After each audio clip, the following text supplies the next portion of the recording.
കൊല്ലം കരയിലേക്ക് തന്നെയാണ് പോകുന്നത്. കൊല്ലം തേവലക്കര ബോയ്സ് ഹൈസ്കൂളിൽ ഷോക്കേറ്റ് മരിച്ച വിദ്യാർത്ഥി മിഥുന്റെ സംസ്കാരം വൈകിട്ട് നടക്കും. മൃതദേഹം അല്പസമയത്തിനകം പൊതുദർശനത്തിനായി തേവലക്കര സ്കൂളിൽ എത്തിക്കും. ശാസ്താംകോട്ട താലൂക്ക് ആശുപത്രിയിൽ നിന്ന് സ്കൂളിലേക്കുള്ള വിലാപയാത്രയിൽ വഴിനീളെ കാത്തുനിന്ന നിരവധി പേർ അന്ത്യാഞ്ജലി അർപ്പിച്ചു. വിവരങ്ങളുമായി വിജിത ചേരുന്നു. വിജിത, മിഥുനെ കാത്തു നിൽക്കുകയാണ് ജനം. ആ വീടിന്റെ അത്താണിയാവേണ്ടിയിരുന്ന ആ കുഞ്ഞുമോൻ, സഹപാഠി, കൂട്ടുകാരൻ, അധ്യാപകരുടെ പ്രിയപ്പെട്ട വിദ്യാർത്ഥി, അങ്ങനെ പേരുകൾ പലതാണ്. ഇന്ന് നമ്മെ വിട്ടു പോയിരിക്കുന്ന ആ കുഞ്ഞു വിദ്യാർത്ഥി മിഥുൻ. വിശദാംശങ്ങൾ. അർജുന സൂചിപ്പിച്ചതുപോലെ തന്നെ കുറച്ച് സമയത്തിനകം തന്നെ ഈ സ്കൂളിൽ പൊതുദർശനം തുടങ്ങും എന്നുള്ള കാര്യം തന്നെയാണ് അറിയാൻ കഴിയുന്നത്. KB ഗണേഷ് കുമാറും അതുപോലെ തന്നെ ഷിബു ബേബി ജോൺ തുടങ്ങിയവരെല്ലാം തന്നെ ഈ വിലാപയാത്രയ്ക്കിടെ മിഥുന് അന്ത്യാഞ്ജലി അർപ്പിക്കാനെല്ലാം തന്നെ എത്തിയിരുന്നു. വിലാപയാത്ര ഈ താലൂക്ക് ആശുപത്രിയിൽ നിന്നും സ്കൂളിലേക്ക് വിലാപയാത്രയായാണ് മിഥുൻ്റെ മൃതശരീരം കൊണ്ടുപോകുന്നത്.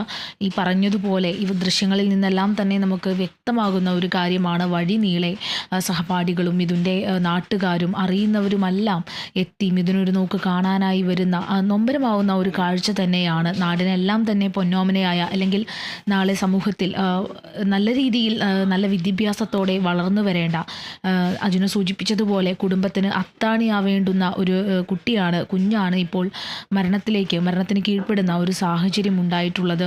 എന്തായാലും നാടിന് മുഴുവൻ ഉള്ളുലഞ്ഞ് അല്ലെങ്കിൽ കണ്ണീരോടെ നാടാണ് ഈ മൃതശരീരം ഏറ്റുവാങ്ങുന്നത്.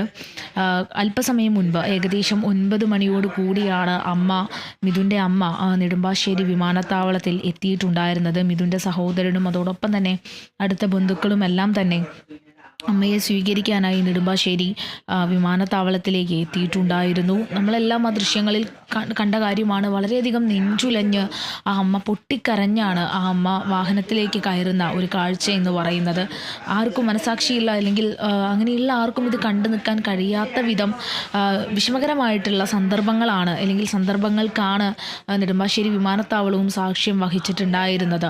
കാരണം ഈ സഹോദരനെയും അതുപോലെ തന്നെ മിഥുനെയെല്ലാം വളരെ സന്തോഷത്തോടെ കാണണമെന്ന് ആഗ്രഹിച്ചായിരിക്കും ഒരുപക്ഷെ ആ അമ്മ ഇത്രയും കാലം കുടുംബത്തിന് വേണ്ടി അവിടെ കഷ്ടപ്പെട്ട് പണിയെടുത്ത് നിൽക്കുന്ന ആ സാഹചര്യമെല്ലാം ഉണ്ടായത്. ഇവരെല്ലാം കരകയറ്റണം, നല്ല രീതിയിൽ വളർത്തി വലുതാക്കണം, നല്ല ജോലി മക്കൾക്ക് വാങ്ങിച്ചു കൊടുക്കണം, കുടുംബം നല്ല രീതിയിൽ നോക്കണം, കുടുംബത്തിൻ്റെ കടങ്ങളെല്ലാം തീർക്കണം. അങ്ങനെ ഒരു കുടുംബത്തിൻ്റെ മൊത്തം അത്താണിയായി അല്ലെങ്കിൽ എല്ലാമായി അമ്മ ദൂരസ്ഥലത്തേക്ക് ജോലിക്ക് പോകുമ്പോൾ നാട്ടിലെയും അല്ലെങ്കിൽ പഠിക്കുന്ന സ്ഥാപനത്തിലാണെങ്കിൽ പോലും ആ ഒരു വിശ്വാസത്തോടെയാണ് മക്കളെ ഓരോ അമ്മമാരും വിദ്യാലയങ്ങളിലേക്കെല്ലാം അയക്കുന്ന ഒരു കാര്യമുള്ളത്. എന്നാൽ തിരിച്ചു വരുമ്പോൾ ഇങ്ങനൊരു വാർത്ത കേട്ട് ഒരമ്മ വരേണ്ട അവസ്ഥ എന്ന് പറയുന്നത് വളരെയധികം നെഞ്ചുലയ്ക്കുന്ന കാര്യം തന്നെയാണ്. ഈ പറഞ്ഞതുപോലെ ഒരു കുഞ്ഞു കൊച്ചാണ് അവിടെ മരിച്ചു കിടക്കുന്നത്. എല്ലാവരുടെയും ഹൃദയത്തിൽ ഈ ഒരു കാര്യം, അല്ലെങ്കിൽ ഇങ്ങനൊരു മരണം ഏറ്റെടുക്കുക എന്ന് പറയുന്നത് വളരെ വിഷമകരമായിട്ടുള്ള കാര്യം തന്നെയാണ്. എന്തായാലും അല്പസമയത്തിനകം തന്നെ മിഥുൻ്റെ മൃതശരീരം ഈ സ്കൂളിലേക്ക്, തേവലക്കര ബോയ്സ് ഹൈസ്കൂളിലേക്ക് എത്തിക്കും. അവിടെ വിദ്യാർത്ഥികളും സഹപാഠികളും അധ്യാപകരും എല്ലാം തന്നെ മൃതദേഹം കാണാനായി അവിടെ കാത്തു നിൽക്കുന്നുണ്ട്. എല്ലാവരും മിഥുൻ്റെ ഈ ഫോട്ടോ അടക്കം പിടിപ്പിച്ചിട്ടുള്ള ബാഡ്ജ് അടക്കം ധരിച്ചാണ് നിൽക്കുന്നത്. അവിടെ ഈ ദൃശ്യങ്ങളിൽ നിന്നെല്ലാം അതെല്ലാം വ്യക്തമാണ്. ഓരോ കുട്ടികളുടെയും, ഇതിൻ്റെ കൂടെ പഠിക്കുന്ന ഓരോ കുട്ടികളുടെയും ആ മുഖത്തേക്ക് നോക്കുമ്പോൾ തന്നെ അവർക്ക് അവരുടെ ഏറ്റവും പ്രിയപ്പെട്ട സഹപാഠിയാണ് ഇന്ന് നഷ്ടപ്പെട്ടിട്ടുള്ളത്.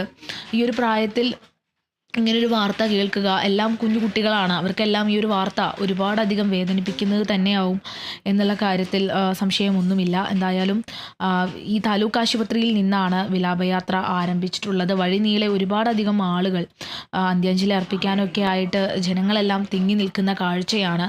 സ്കൂൾ കെട്ടിടത്തിലാണെങ്കിൽ പോലും ഒരുപാട് പേർ അവിടെ മിഥുനെ കാണാനും മിഥുന അന്ത്യാഞ്ജലി അർപ്പിക്കാനും ഒക്കെ ആയിട്ട് അവിടെ നിൽക്കുന്നുണ്ട് എന്നുള്ളത് തന്നെയാണ്. എന്തായാലും ഈ ഒരു മരണവുമായി ബന്ധപ്പെട്ടെല്ലാം കേസെല്ലാം 3 കേസുകൾ എടുത്തിട്ടുണ്ട്. പോലീസിൻ്റെ കേസ് അന്വേഷണം നടക്കുന്നുണ്ട്. അതോടൊപ്പം തന്നെ ബാലാവകാശ കമ്മീഷനും മനുഷ്യാവകാശ കമ്മീഷനും എല്ലാം കേസ് എടുത്തിട്ടുണ്ട്. അതിൻ്റെ എല്ലാം അന്വേഷണം അവിടെ നടക്കുന്നുണ്ട്. ഈ ഒരു ബാലാവകാശ കമ്മീഷൻ സ്കൂളിലെത്തി വിശദമായ പരിശോധന നടത്താനുള്ള സാധ്യതയുണ്ട്. എന്തായാലും അന്വേഷണ ചുമതല ശാസ്താംകോട്ട ഡിവൈഎസ്പിക്കാണ്. ഡിവൈഎസ്പിയുടെ നേതൃത്വത്തിലുള്ള പ്രത്യേക സംഘത്തിനാണ് അസ്വാഭാവിക മരണത്തിനാണ് നിലവിൽ കേസെടുത്തിട്ടുള്ളത്.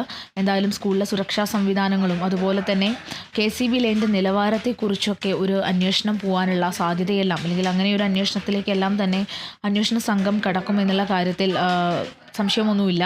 അതുപോലെ തന്നെ സ്കൂൾ കെട്ടിടത്തിന് സമീപത്ത് KCB ലൈനുകളെല്ലാം അപകടകരമായിട്ടുള്ള വിധത്തിൽ താഴ്ന്നു കിടക്കുന്നതൊക്കെ വലിയ സുരക്ഷാ വീഴ്ച തന്നെയാണ് എല്ലാവരും ഒരുപോലെ ആരോപിക്കുന്നതും. ഒരു കുഞ്ഞിൻ്റെ മരണം വേണ്ടി വന്നു ഇവിടെ ഒരു നടപടി എടുക്കാൻ എന്നുള്ളതാണ് ഏറ്റവും അധിക്ഷേപകരമായിട്ടുള്ള ഒരു കാര്യം. ഇന്നും ഇന്നലെയും കിടക്കുന്ന ഒരു ലൈൻ കമ്പിയല്ല അത്. ഇത്തരം ഒരു അപകട ഭീഷണി നിൽക്കുന്ന, അല്ലെങ്കിൽ അപകട ഭീഷണിയുള്ള സാധ്യതയിലുള്ള ഒരു കാര്യം, അല്ലെങ്കിൽ ഒരു അപകടം നേരെ തലയ്ക്ക് മുകളിൽ നിൽക്കുന്ന ഒരു സാഹചര്യം എന്ന് പറയുന്നത് ഗുരുതര വീഴ്ച തന്നെയാണ്. അത് കൃത്യമായി നടത്തി പോരണമായിരുന്നു എന്നുള്ളത് തന്നെയാണ് അവിടെ വന്നവരെല്ലാം ആരോപിക്കുന്നത്.